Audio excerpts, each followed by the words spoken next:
आओ आपको आज आप लोग को मैं डिफरेंशिएशन का डिफिनीशन आप लोग को सिखाएंगे। व्हाट इज डिफरेंशिएशन, या ये कैसे डिफाइंड है, किसी फंक्शन का डिफरेंशिएशन कैसे परिभाषित होता है। ठीक है, ओके।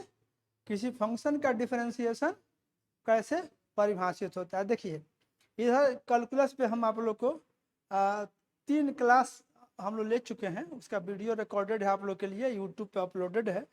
ठीक है कि नहीं। और आज हम आप लोग को डिफरेंशिएशन पढ़ाएंगे और इसका फिजिक्स में ज़बरदस्त इस्तेमाल है। और बिना डिफरेंशिएशन के कॉन्सेप्ट के अगर कोई चाहता है कि हम फिजिक्स का जैसे वेलोसिटी, एक्सेलरेशन ये सब समझ जाए तो सही ढंग से नहीं समझेगा, क्योंकि इन्हीं चीज़ों को समझाने के लिए तो न्यूटन साहब एक कैलकुलस डेवलप ही किए। ठीक है, और उसी में हम लोग इसका यूज करेंगे। तो देखिए अब तक का जो क्लास है उसमें हम आप लोग को फंक्शन के बारे में पढ़ा चुके हैं, लिमिट का कॉन्सेप्ट बता चुके हैं, टेंड्स टू का कॉन्सेप्ट बता चुके हैं। अब ये क्या है फंक्शन का डिफरेंशिएशन, उस पर चर्चा करेंगे। तो आप ऐसे देखिए, थोड़ा सा इसको हम एक स्टैंडर्ड ढंग से आप लोग को बता दे रहे हैं, इसका डिफिनीशन सीख लीजिए। ठीक है कि नहीं, और ये आपको समझ में आएगा ऐसा मेरा विश्वास है। ठीक है कि नहीं, आप ध्यान दीजिएगा, समझ में आएगा। देखिए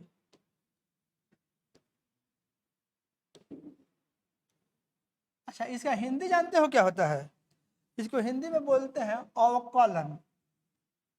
अवकलन, जितना इसका इंग्लिश भारी है उससे कहीं ज्यादा इसके हिंदी भारी है। क्या अवकलन हिंदी में सुन करके आप बात को समझ गए क्या? बोलो, ये हिंदी इसका जान गए तो आप अवकलन समझ गए क्या? आगे अभी भी ये एक नया चीज ही है। तो देखो आप लोग, एक फंक्शन है, एकदम टाइट बैठिए प्लीज। एक फंक्शन है y equal to f x, इसे आप परिचित हो चुके हैं फंक्शन से। ठीक है कि नहीं। अब इसमें देखो, इसमें याद होगा तुम लोग को कि एक वेरिएबल तुम्हारा x है, दो सेट ए एंड बी में जब हम लोग फलन की बात किए थे, बोले थे ना कि एक हमारा ऐसे मान लीजिए एक सेट ए है और दूसरा सेट हमारा बी है, याद होगा। इसमें जब हमारा एक वेरिएबल x है, सेट ए का एक में सेट ए का जो वेरिएबल या इस फंक्शन में जो x है वो सेट ए का वेरिएबल है, और ये जो y है ये सेट बी का है। तो आपको बताया था कि x के कॉरस्पॉन्डिंग जो सेट बी में होता है उसी का नाम y है या उसी का नाम एफ एक्स है। बोलो ना,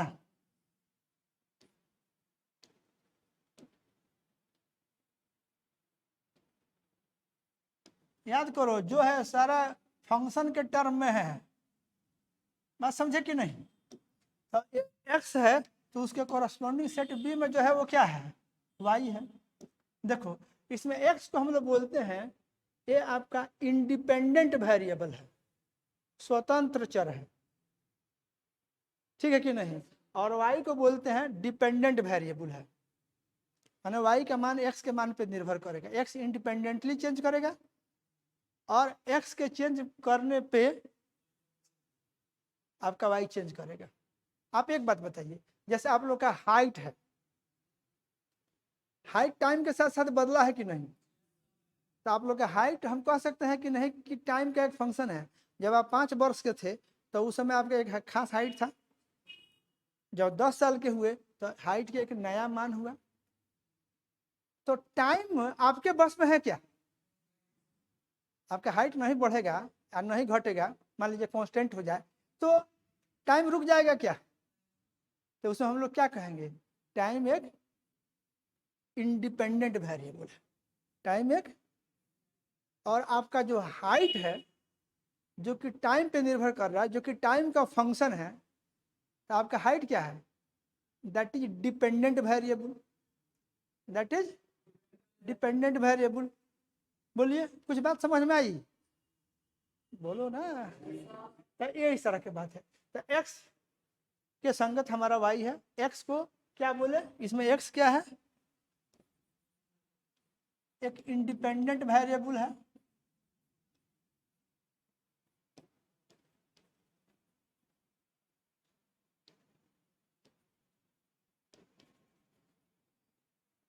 और y क्या है, y बराबर ही लिख देते हैं, y जो है ये डिपेंडेंट वेरिएबल है। वेरिएबल माने चर, चर मतलब जिसका मान बदलता हो, नहीं समझे, जिसका मान बदलता है। तो जब x बदलेगा तो y बदलेगा। मान लीजिए कि शुरू में x का जो मान था उसको हम x1 बोल रहे हैं, तो जब x1 था तो इसके कॉरस्पॉन्डिंग इसका मान y1 था, तो इसको y1 या fx1 बोलते थे। इसको क्या बोलते थे, y1 या fx1 बोलते थे। x बदल गया, मान लीजिए x का मान बदला, यहाँ x1 से बदल करके ax2 हो गया, तो इधर जाइएगा तो y का मान बदल करके y2 हो गया, जिसको आप f ऑफ x2 कहिएगा, x2 के सही क्या हो जाएगा y2, जिसको आप f ऑफ x2 कहिएगा। बोलिए। अब एक चीज हम लिखेंगे, अच्छा एक बात देखिए, तो इसके पहले जो थर्ड लेक्चर था उसमें हम आप लोग की इस तरह की चीज कुछ पढ़ाए थे। देखिए तो ये वाला, इसको देखिए आप लोग, ये आपका एफ एक्स इक्वल टू ये फलन था, याद है। तो इसमें x का मान जब 1.90 था तो y का मान 3.9 था, x का मान बदल करके 1.99 हो गया, तो y का मान बदल करके 3.9 हो गया। फिर इसका मान बदल करके इतना हुआ, तो ये बदल करके इतना हुआ। मान लीजिए हम यहाँ से लेकर के यहाँ तक बात करें, तो x का मान यहाँ से बदल करके यहाँ हुआ, तो y का मान यहाँ से बदल करके यहाँ हुआ, नहीं हुआ क्या। x का मान जब बदल रहा है, इतना x पर इतना y, इतना x पर इतना y, तो जब x बदला तो उसके हिसाब से y बदला, बदला कि नहीं। ये आपका थर्ड लेक्चर में है, ठीक है कि नहीं। तो ये हम लोग बात बोल चुके हैं यहाँ, जिसमें हम आप लोग लिमिट का कॉन्सेप्ट दिए थे।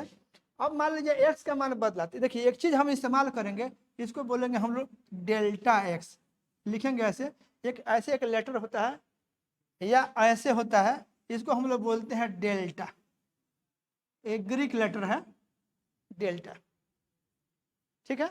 अब इसमें हम लोग क्या लिखेंगे, ऐसे डेल्टा का इस्तेमाल हम लोग करते हैं चेंज बताने के लिए, डेल्टा का इस्तेमाल करते हैं चेंज।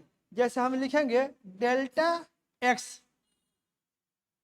इसका मतलब होगा चेंज इन x,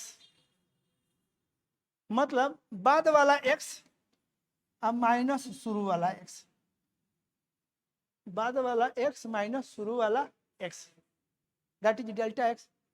क्या पढ़ेंगे इसको, आप डेल्टा गुणा x मत बुझिएगा कि डेल्टा गुणा x नहीं है, डेल्टा x एक टर्म है जिसका मतलब है change in x। Change in x के लिए सिंबल है डेल्टा x, जिसका मतलब होगा बाद वाला x घटाओ शुरू वाला x। जैसे आपका हाइट बदलता है, ठीक है कि नहीं, टाइम बदला तो हाइट बदला, तो टाइम बदला, मान लीजिए 5 साल से 6 साल हुआ, तो उसमें टाइम बदला कि नहीं बदला, तो फिर हाइट बदला कि नहीं बदला। तो आपका टाइम के बदलाव को ऐसे लिखे डेल्टा टी, हाइट के बदलाव को क्या लिखेंगे डेल्टा एच। आई होप आप लोग बात को समझ रहे हैं। तो उसी तरह से यहाँ ये बीच बीच में डाल रहे हैं ताकि आपको समझने में सहूलियत हो। तो डेल्टा एक्स मतलब चेंज इन एक्स, ये क्या हुआ डेल्टा एक्स मतलब x2 घटाओ x1, ये क्या है, this is change in x, change in x, बोलिए, ये चेंज इन x है। फिर हम लोग क्या लिख रहे हैं, एक चीज लिख रहे हैं ऐसे, डेल्टा y लिखेंगे, इसका मतलब हुआ बाद में y का मान माइनस शुरू में y का मान, जिसका मतलब होगा change in y, change in y इधर वाला। तो जब x का मान बदला तो y का मान बदला, x के मान में कितना परिवर्तन हुआ डेल्टा x, जो कि x2 घटाओ x1 है, तो y के मान में परिवर्तन कितना हुआ डेल्टा y, जो बाद वाला y घटाओ शुरू वाला y, ठीक है कि नहीं। आप ऐसे यहाँ पर आते हैं, मान लो यहाँ दो सेट बनाते हैं, ऐसे समझो, इधर ए एंड इधर बी, ऐसे समझो। इधर है हमारा टाइम और इधर है हमारा हाइट। तुम सब लोग के लिए एप्लीकेबल है बाबू। जन्मे थे तो इतना ही बड़ा था क्या? कुछ ऐसे थे। और टाइम बढ़ते गया, 1 साल का हुए, 2 साल का हुए, 3 साल का हुए। जब साल बढ़ा, टाइम बढ़ा, तो हाइट बढ़ा कि नहीं? तो टाइम के चेंज के लिए हमारा सिंबल रहेगा। मान लीजिए यहाँ T1 था, तो यहाँ क्या था? H1 था। जब T2 हुआ तो इधर क्या हुआ? H2 हुआ। तो चेंज इन टाइम लिखेंगे डेल्टा टी, और चेंज इन लिखेंगे डेल्टा एच, मतलब H2 घटाओ H1। और ये क्या लिखेंगे? T2 minus T1। नहीं समझ में आया? ये एक एग्जाम्पल दिए हैं जो आपको तुरंत समझ में आ जाए। वही बात हम लोग यहाँ आ रहे हैं। एक चेंज इन एक्स है और उसके हिसाब से एक चेंज इन वाई है। बोलो, यहाँ अब ऐसे लिख रहे हैं। अब हम क्या करेंगे, ध्यान से सुनिएगा। एक नया हम क्वांटिटी परिभाषित करने चल रहे हैं। इसको हम बोल रहे हैं ऐसे, ये चेंज इन वाई अब बाई चेंज इन एक्स। क्या किए? Change in y by change in x. Y के मान में परिवर्तन डिवाइडेड बाई एक्स के मान में परिवर्तन। जैसे मान लीजिए इधर जैसे पीछे वाले लिखे हैं change in H I by change in time. मान लीजिए आप 0 साल से बढ़ करके 5 साल के हो गए, तो चेंज इन टाइम नीचे वाला टर्म लिखेंगे, तो बाद वाला टाइम 5 साल और शुरू वाला 0 साल। तो ये इतना साल होगा कि नहीं होगा? बोलिए। नहीं हुआ? 5 ईयर। एक एग्जाम्पल दे रहे हैं। तो चेंज इन टाइम और चेंज इन हाइट लिखेंगे, तो उसमें क्या लिखिएगा? मान लीजिए जन्म के समय जब 0 साल के थे, तो हम मान लेते हैं कि आप 1 फीट थे, और जब 5 साल के हो गए तो आप 4 फीट के हो गए। तो मान लीजिए बाद वाला हाइट 4 फीट और शुरू वाला 1 फीट, तो घटा दिए तो कितना हो जाएगा? 3 फीट। अब बटा 5 साल। बोलना यार। तो जब साल में परिवर्तन 5 साल, तो हाइट में परिवर्तन 3 फीट।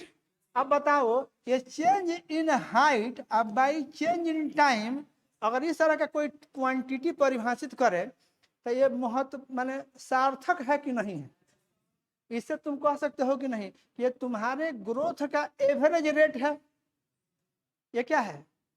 ग्रोथ का एवरेज रेट। माने 5 साल में 3 फीट बढ़ गई। 3 फीट का मतलब 12 से गुणा कर देता है तो 36 इंच। इंच में, फीट को इंच में बदलिए, 36 इंच। आप बाटा 5 साल।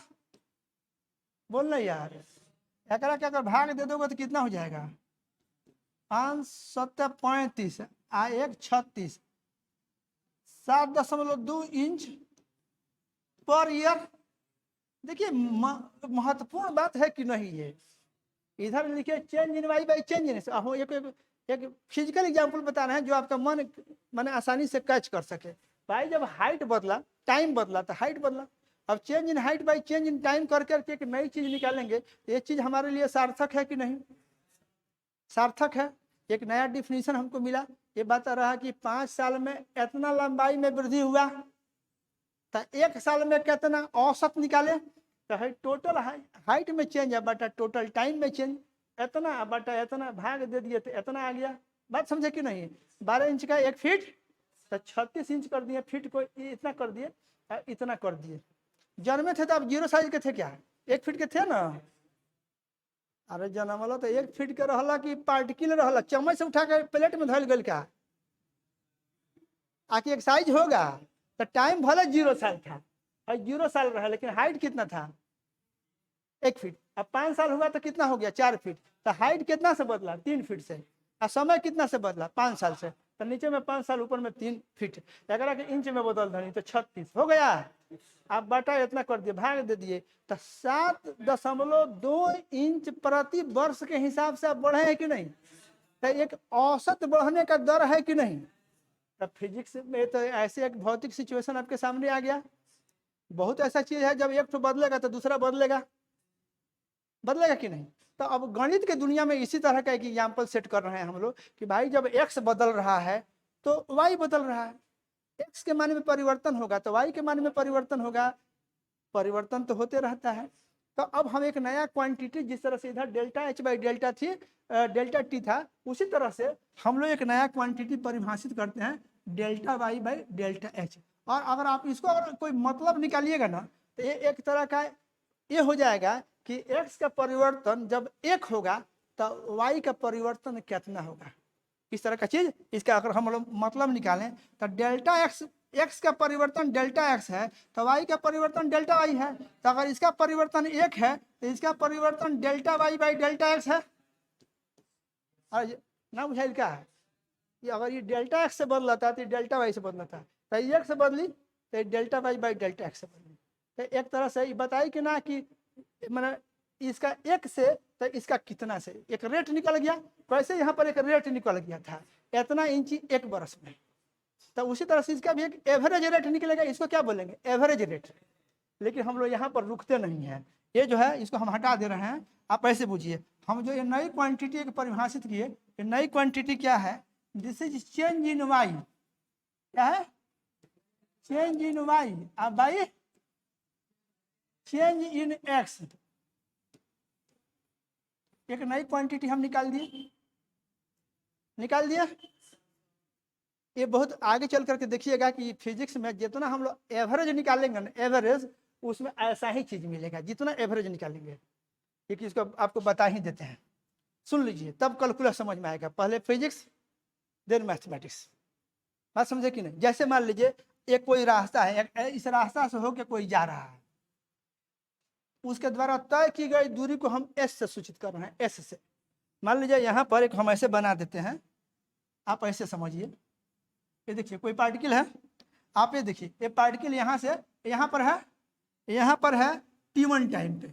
आई समय का दूरी को हम s1 कहें। t1 टाइम पे एक s1 दूरी यहाँ से नापेंगे। मान लीजिए यहाँ से हम नापे, यहाँ से नापना शुरू किए हैं, ये हमारा 0 पॉइंट है, 0 माइल बूझिए या 0 किलोमीटर है, जहाँ से हम नापना शुरू कर रहे हैं। तो t1 टाइम में उसका पोजीशन यहाँ था ना। अब जब टाइम बदला, तो जब टाइम बदलना शुरू हुआ यहाँ से, तो ये पार्टिकल का पोजीशन बदलना शुरू हुआ।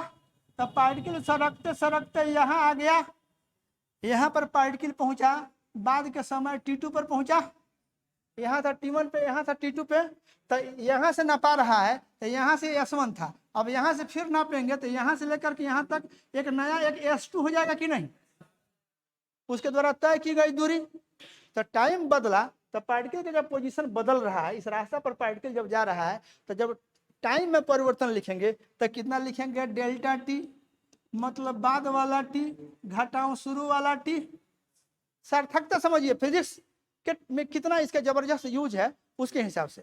तो डेल्टा टी बराबर t2 घटाओ t1, चेंज इन टाइम।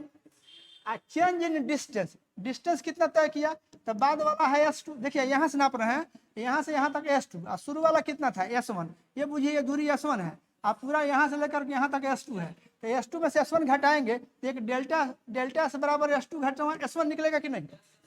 तो कितना हुआ, आप कह सकते हैं कि डेल्टा टी टाइम में कितना दूरी तय किया, डेल्टा एस। तो एक में कितना तय किया, delta S by delta T. तो delta S by delta T ये औसत चाल हुआ, एवरेज रेट हुआ। किस रेट से जा रहा है, डेल्टा टी टाइम में डेल्टा एस, तो एक में delta S by delta T. तो दूरी तय करने का औसत दर हुआ, नहीं हुआ क्या, औसत दर। फिजिक्स में ऐसा हमको पूरा फिजिक्स में यही मिलेगा। आप आगे चल के देखिएगा कि delta P change in momentum और डेल्टा टी ये आपका औसत बल हो जाता है, औसत बल हो जाता है। इसी तरह से डेल्टा डब्लू अब बाई डेल्टा टी ये वर्क है, अब बाई डेल्टा टी ये औसत पावर हो जाता है। ये भी हम लोग के लिए बहुत महत्वपूर्ण है। माने एक चीज का चेंज है इतना, जब एक दूसरे पहले वाला चीज का परिवर्तन इतना था, टाइम इतना था, देखे कि नहीं देखे। तो इसी ढंग से अब हम यहाँ क्या देखेंगे कि जब हमारा डेल्टा एक्स था तो इधर कितना था, डेल्टा वाई। तो एक होगा तो कितना होगा, delta Y by delta x. एक तरह का औसत परिवर्तन का दर निकला कि नहीं, वाई के परिवर्तन का दर एक्स के सापेक्ष में औसत क्या हुआ, तो delta Y by delta x है। बात समझे कि नहीं समझे। लेकिन देखिए यहाँ तक तो हम लोग औसत की बात करिए, लेकिन हम लोग यहाँ पर रुकने नहीं जा रहे हैं, एक कदम और आगे बढ़ेंगे। एक नई चीज परिभाषित कर रहे हैं। एक चीज तो परिभाषित हो गया कि change in y by change in x का रेशियो, लेकिन हम लोग जो नई चीज बोलने जा रहे हैं वो हमारी नई चीज क्या है कि ये जो रेशियो जो प्राप्त हुआ है delta Y by delta x का, हम लोग यहाँ पर रुकते नहीं हैं, हम लोग इस चीज का लिमिटिंग वैल्यू निकालते हैं उस समय जब डेल्टा एक्स जिस चीज से डिवाइड किए हैं वो 0 की ओर जाता है। हम लोग क्या करेंगे, ये जो चीज है आप ये देखो, एक चीज यहाँ समझो, ऊपर में डेल्टा वाई है और नीचे में डेल्टा एक्स है, एक्स का परिवर्तन है, तो इस एक्स के परिवर्तन डेल्टा एक्स को हम 0 की ओर टेंड कराएंगे। क्या करेंगे, एक्स का जो परिवर्तन है डेल्टा एक्स 0 की ओर टेंड करेंगे, माने एक्स में परिवर्तन करेंगे लेकिन ज्यादा परिवर्तन नहीं करेंगे, छोटा छोटा परिवर्तन, ज्यादा नहीं।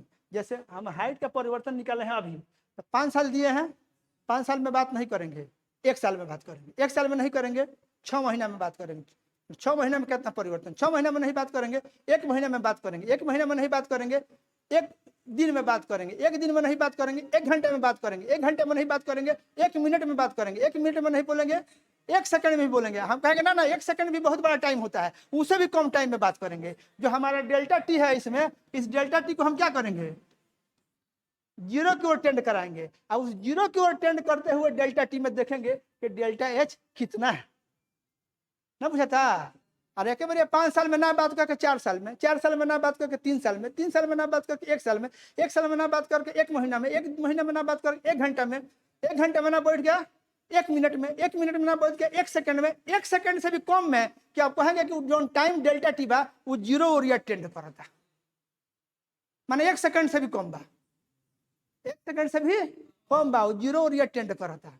वही तरह हम जो डेल्टा एक्स जिससे भाग किए हैं, एक्स में परिवर्तन किए, तो इस एक्स के परिवर्तन को ज्यादा नहीं रखेंगे, छोटा और छोटा और छोटा और छोटा।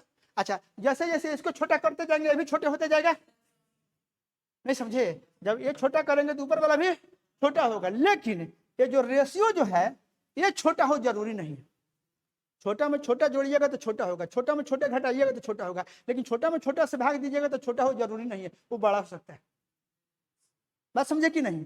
तो जब आपका डेल्टा एक्स जो कि छोटा रखिएगा, डेल्टा एक्स इतना छोटा रखिएगा कि वो 0 की ओर टेंड करे। क्या करिएगा, इतना छोटा रखिएगा कि वो 0 की ओर टेंड करे। तो जब डेल्टा एक्स 0 की ओर टेंड करोगे, लेकिन 0 नहीं है, ये डेल्टा एक्स जो बा ये 0 नहीं है, 0 ओर ये टेंड करता, माने छोटा से छोटा बा, ना बुझाता, 0 नहीं है लेकिन कुछ बा भाई, तनको तारा हाइट बढ़े खती रहा, कुछ ना कुछ एगो टाइम देम तब हाइट बढ़ी, आकि एक एक टाइम पर 3 गो हाइट हुई। तारा हाइट में परिवर्तन निकाले के बाद, मान लो इस यहाँ पर हम बात करें तो टाइम में परिवर्तन करना होगा कि नहीं, भले वो टाइम हमारा 1 घंटा हो, 1 मिनट हो, 1 सेकेंड हो, 1/100 सेकेंड हो, लेकिन कुछ ना कुछ टाइम देंगे तब ना हाइट में परिवर्तन होगा।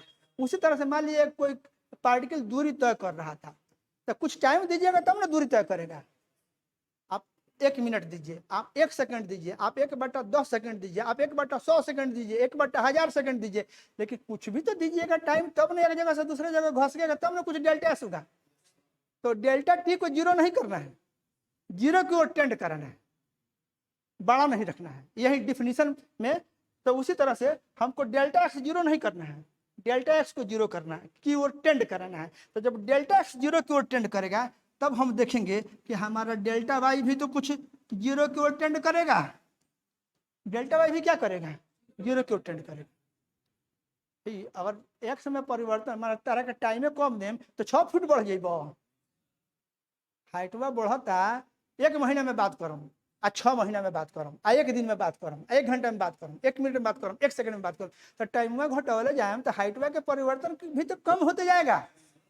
दूरी तय कर रहा है तो टाइम कम टाइम में बात करेंगे तो दूरी भी तो कम होते जाएगी, लेकिन 0 नहीं, 0 नहीं, ठीक है।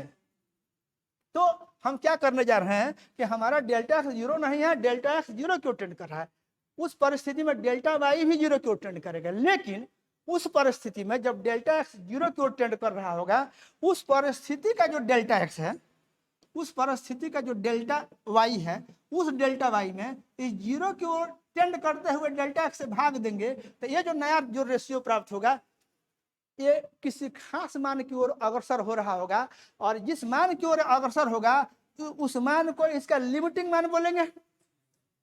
ध्यान से सुनिए, सुनना है पहले, एक बार में समझ में आवे कोई जरूरी नहीं है, सब बात एक बार में समझ में आवे कोई जरूरी नहीं है। हम एक नया चीज परिभाषित किए, आते हैं अगले पेज में। यहाँ देखिए, हम एक नई चीज परिभाषित किए, डेल्टा चेंज इन वाई अब by change in x.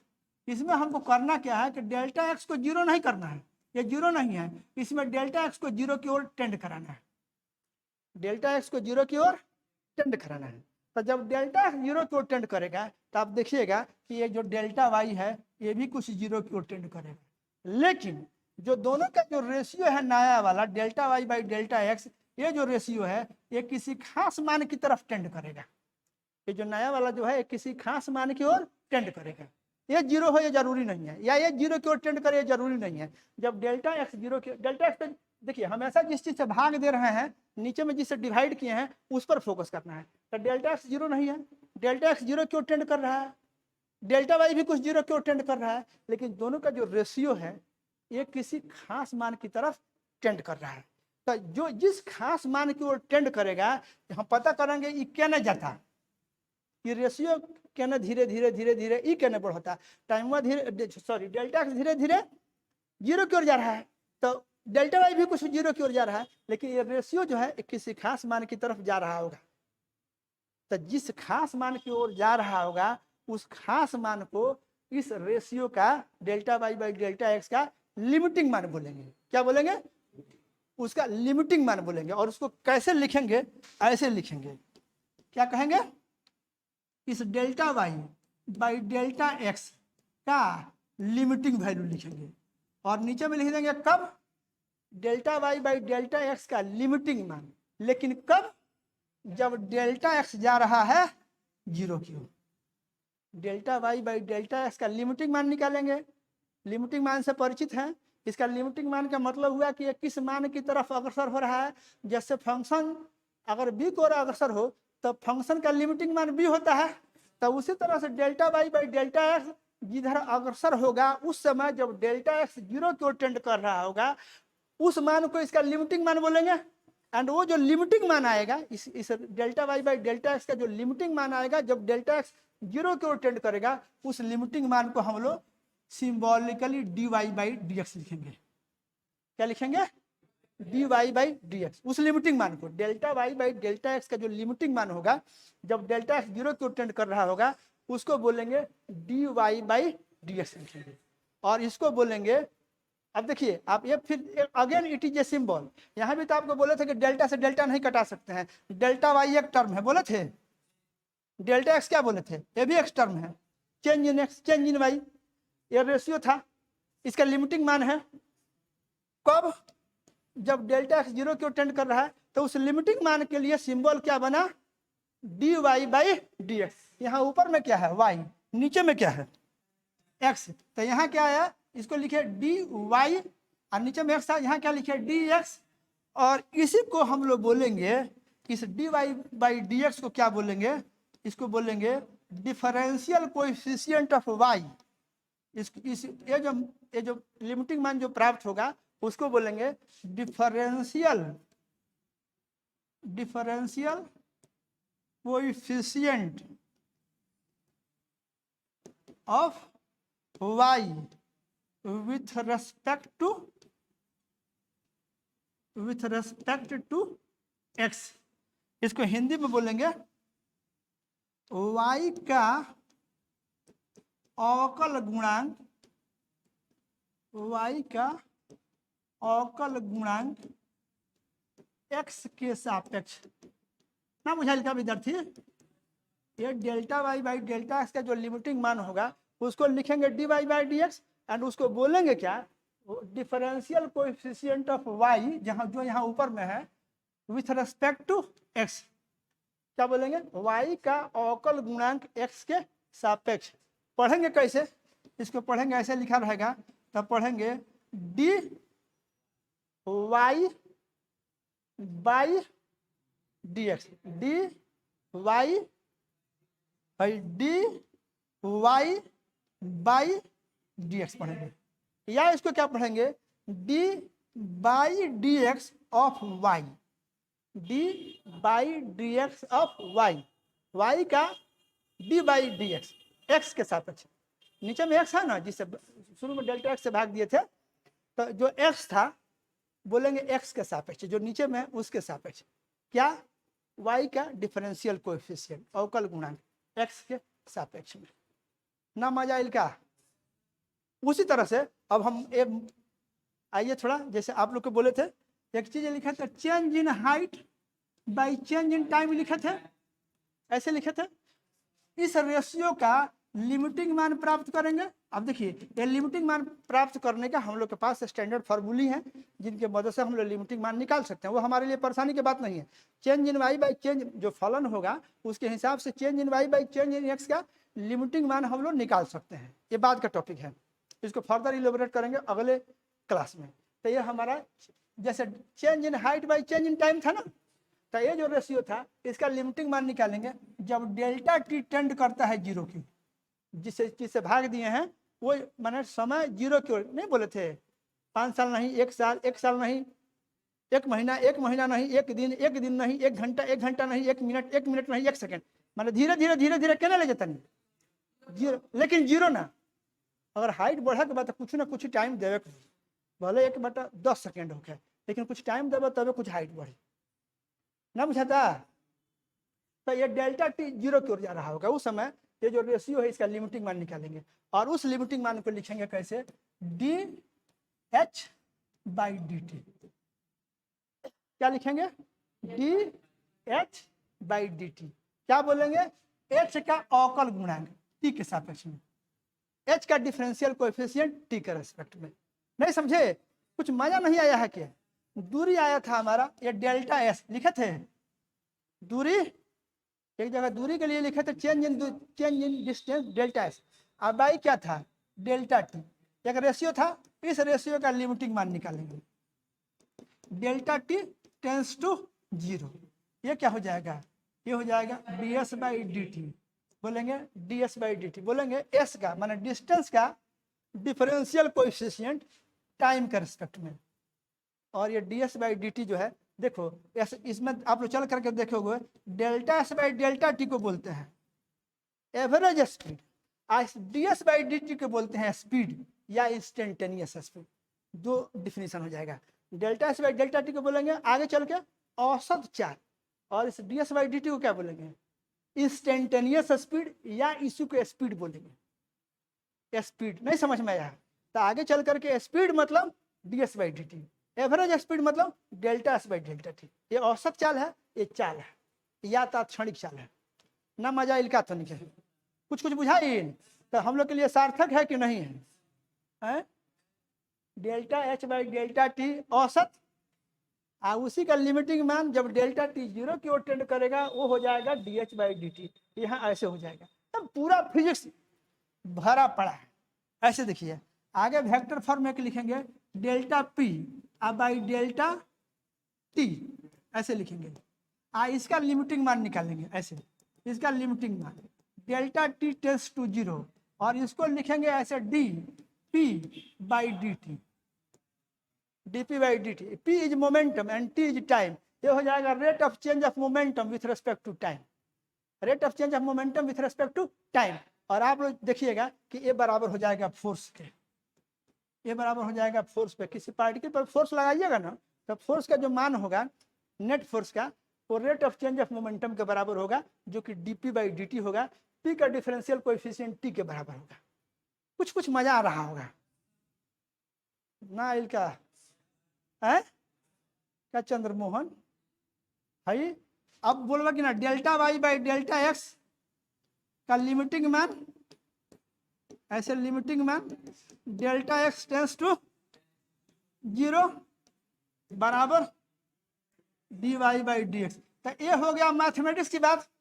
Mathematics में हम लोग एक्स वाई के टर्म में सारा काम करते रहते हैं, फिजिक्स में सिंबल बदल रहा है, खेल वही है, सिंबल में खेल वैसे ही खेल रहे हैं ना, बुझाता सिंबल बदल बदल करके कभी P कभी T, कभी S कभी T, कभी H कभी T, कभी W कभी T, यही तरह एगो भेटाई तहरा है देखो dW/dt। एकरा के एवरेज पावर बोल इंस्टेंटेनियस पावर बोलेंगे, ये कितना होगा डेल्टा W/डेल्टा T का लिमिटिंग मान डेल्टा T टेंस टू 0 के बराबर होगा, जो इतना होगा जो आपका इंस्टेंटेनियस पावर होगा। मजा आ गई होगी कि ना इनका कुछ कुछ इतना बुझाइल कि ना कि फिजिक्स में अगर बिना काम ना चली, जबरदस्त है। अरे ये बना ही है फिजिक्स के लिए, ये बना ही है। इतना नहीं बुझाया आज आपको औसत चाल नहीं समझे, average force, average power, average speed, और फिर इधर dy/dx जैसा सब है कि नहीं है। तो इसके बिना हम एक कदम चल पाएंगे क्या? आई होप आप लोग बुझे हैं। इसको इलेबोरेट करेंगे, एक लेक्चर और लेंगे तब आगे बढ़ाएंगे। ओके।